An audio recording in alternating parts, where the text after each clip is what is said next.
Hey, everybody, and welcome back to Georgia MAGA on Tommy Time from here in what is kind of a cool bat cave right now. But we had a nice day today, getting a little bit of warm weather here in beautiful Franklin County. So we're not going to complain a lot. I want to just kind of lead off here, and for the folks that are hopefully going to turn into burgeoning audience here. This is going to be a pretty much local issue recording today. And I want to lead off with something out of the local paper that I just read. The only way you get the government to cut expenses is to take the money away. This was quoted by the Franklin County Citizen of Mr. Andre Ray of Livonia. Mr. Ray couldn't agree more wholeheartedly. This was said in the context of a debate that apparently was held over at the county commission here in recent days. Frankly, I'm sorry to have to admit that I haven't attended too many of these sessions. Apparently, there have been a few. Luckily, it looks like there's going to be a couple more. I'm going to make a special arrangement to make sure I'm at least one of these in the next few days and weeks, whatever they're scheduled for. I think the next one is planned for Monday. But there's a lot of discussion in our county here, Franklin County, Georgia, about a bill that was, I guess, passed by the legislature last year that is called a homestead exemption bill, or that's how it's being described and talked about, as I understand it. I'm not going to try to fool too much with the other screen right now. One, I haven't figured out how to share that yet. So, like I said in my intro video, if you had the opportunity to see that one yet, I'm kind of growing with everybody here, and hopefully you're growing with me. So we'll get there technologically. But anyway, this bill supposedly gives a homestead exemption, or addresses homestead exemption for citizens in the county. And after reading about it and doing some investigation, I don't quite think that's really what this is all about. And I think because of the way that the bill has been titled and discussed, there's a lot of misconception based on what I understand. And again, I don't know everything about this. I've been catching up, but I think I've got a decent handle. And that is, this is really about assessments of property value. And as anybody who's owned any real property knows, the county, your local government, wherever you may be, but in this case, Franklin County, this county, assesses property at a certain value for the purpose of determining the application of the millage rate in order to determine a tax for that property. And I think because of the way that things have been discussed around this, there are folks that are afraid that they are losing their exemption, and that is not the case whatsoever. If you happen to have access to the county paper, it's actually, I think, laid out pretty well. What is actually being done, this bill, I'm just going to refer to it as HB 281 or 581. I guess I'm going to have to give in and look over here. What was this thing called? Come on, HB 581. So what it does is it caps assessments.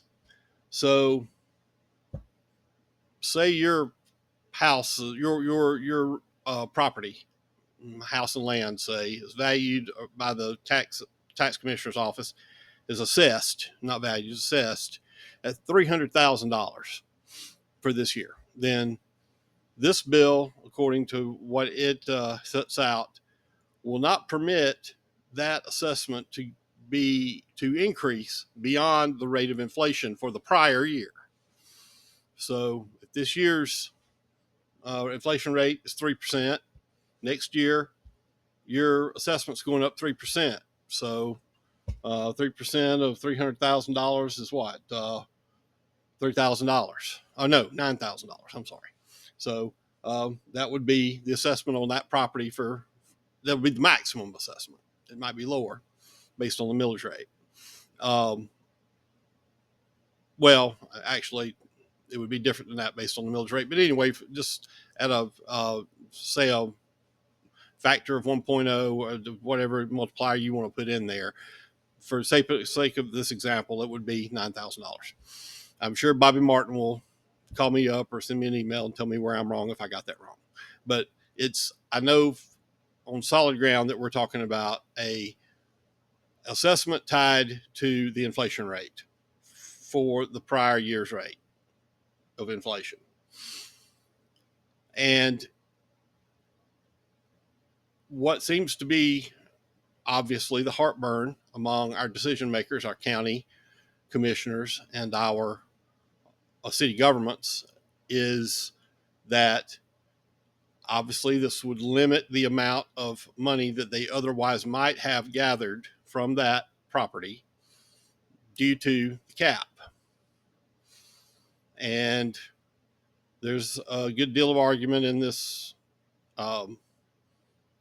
article in the paper this week about assessments versus millage and etc. And all that, those are important. But this is what I would often suggest to you to get back to what I would say is even the more fundamental point of what Mr. Ray was saying. This isn't an argument about either of those things. What this is an argument about is the budget. It's an argument about the county's budget, and ultimately what that is an argument about is the size of government.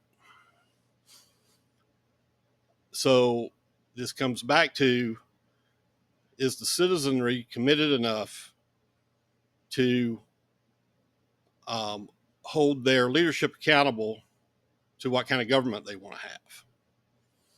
If you want a limited government, if you want it kept as small as is practical for what Franklin County, this community, believes that it wants and needs, then if you're not going to accept this proposal, I believe you need to demand from your commissioners and your school board and whatever else goes into the county budget, how they intend to keep the budget under control. Now, what they're going to come back and say is, well, the state mandates on us all of these different programs and plans, and that's true. I'll go back to my time, take this up to the good old federal government level here. Everybody loves to talk about, I'm sure. Mandatory spending, discretionary spending. Okay, you got mandatory spending at the federal level. That's Medicaid, Medicare, Medicaid, Social Security. Those are the three big ones that you always hear about, and they do account for the overwhelming majority of the federal budget outlays, except for service on the debt. So what that leaves you with, once you've paid your obligations, like in your household, your overhead, what you literally have to pay to keep the lights on and the floor under your feet and the roof over your head, after that is discretionary. And so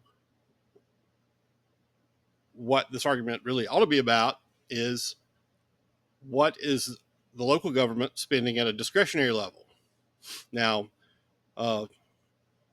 Bobby Martin, tax commissioner, he says that if we implement at our current budget, if we implement this program, this law that's been handed to us from Atlanta, that it will, on the current budget, cause a shortfall of $319,000. Well, that's a big number. Anywhere, but particularly for a small place like Franklin County, what is that in the context of? What is the discretionary spending number? So that, to me, is where you start. What is the discretionary spending number? what is that comprised of? Yeah, I read the comments, and clearly we don't want to arbitrarily, let go of, lay off, or fire people, but at the same time, you got to stay on budget. And if and maybe it's very easily found those discretionary money somewhere else in order to implement the uh, assessment plan that HB 581 calls for. And if that's the case, I think I'm going to lean heavily toward that, because it gets back to what Mr. Ray said. You don't cut off the money, you don't stop government, and that's the bottom line, absolute fact. I lived it for 25 years in Washington D.C. Everything that's done up there is done with a blank check, never-ending funding, not because it's going to last forever, but because nobody holds the line. Nobody says no. Where the argument needs to be had here, without getting rancorous or disagreeable about it, is we need to know what the choices are that the county government has, that is available to it, to implement the HB 581. And then you can make an intelligent decision. You can't make an intelligent decision when you're talking about hypothetical numbers of what assessments might be in the future, if they'll be higher, if they'll be lower, what that will thus impact with regard to millage rates, what will economic growth do to all of that. All of that is pure conjecture. What you can control is how much money you spend. And if you know that, then you can put yourself on a path where, hey, a 3% uh, increase or whatever it happens to be for the incoming year or the past year. Actually, you're looking backward to determine the inflation rate for the following year to apply to the assessment. How do we reasonably stay within that? You can plan for that. You just need to know what your discretionary parameters are. But without knowing that, you don't know anything. So that is my take at the point that I've gotten to with this, and reading the article and doing some due diligence that I meant to do a few weeks back and just hadn't got around to. While I'm also on the topic, this has popped up today. I think from the good offices of Mr. Robert Isherwood. I haven't talked to Bob in a while, met him. I know he was on one of our county boards of one kind or other. I'm sorry, not boards. That's the county board, obviously, and the school board. Commissions, planning commission, or I don't know if it's that or whatever. I'm forgetting it was, Bob. I remember us talking together here over the last couple of years, and you've been very involved. And he, I think, has raised some alarm on some social media about something that I've been raising alarm about for 3 years. HB 514 and HB 517, just like I predicted, they are back now. In this article over HB 581, Shane writes about the debate over local control. Now, there's your local control bill right there.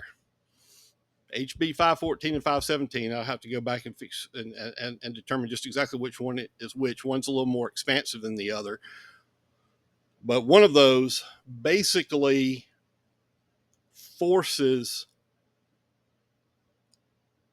local residential zoning to a statewide standard, which is based on rules they make in Atlanta, which the last version I saw was the minimum health standards for a water tap, a sewer line, and the acreage that is minimal for that for residential purposes, which I think is it's either a half or a quarter. I forget which. And what that means is if that passes, this county commission will have no discretion whatsoever in zoning residentially in the entire county. If it's residential and somebody wants to come in here, I live in Sandy Cross, not far from the Bold Spring community, go to church over there. And somebody comes in here and buys a bunch of property over on Bold Spring Road, and they're successful in getting that zoned residential. You got a house on a half acre lots all the way down Bold Spring Road, and every other road of what used to be farming land across this county. As I've said at other county board meetings, and I told a little bit about myself in my intro video. I was in Washington, D.C. for 25 years. That's not what I came home for. And I'm got a strong feeling that there are a good many folks that either didn't locate here or relocate here like I have for that either. So, and that's part of the bigger discussion of what we're talking about here with the tax digest, as Bobby Martin correctly pointed it out. That's a big, serious discussion. And again, right now, I lean pretty strongly toward the HB 581 implementation side, because it limits the checkbook for government. And Mr. Ray again has it exactly right. You don't limit that. You don't cut the money off. The government just gets bigger. The way that is answered by our commissioners, and let me also say, we got a new board. We got a couple that have only been on there a couple of years. We just reelected 3 more, including a new chairman. They inherited this. So, I mean, if they were to either say, let's implement 581, or in the alternative, here's our plan for not implementing it, but how we're going to keep our budget under control, which I think Mr. Scranton said would be their responsibility in the article. And I agree with that as well. Bruce Scranton, Mr. Scranton, I agree with you. That means the $320,000 shortfall that Bobby is talking about, if you were to implement HB 581 this year, or whenever it would take effect upon the board's approval, that's not going to be their fault, because they're working off of a budget that they inherited. Now they're responsible going forward. But I think I've sufficiently covered the point here, but just sort of tie things up and everything. I'm going to try to keep these short on the front end anyhow, because I know people's time and attention can become limited.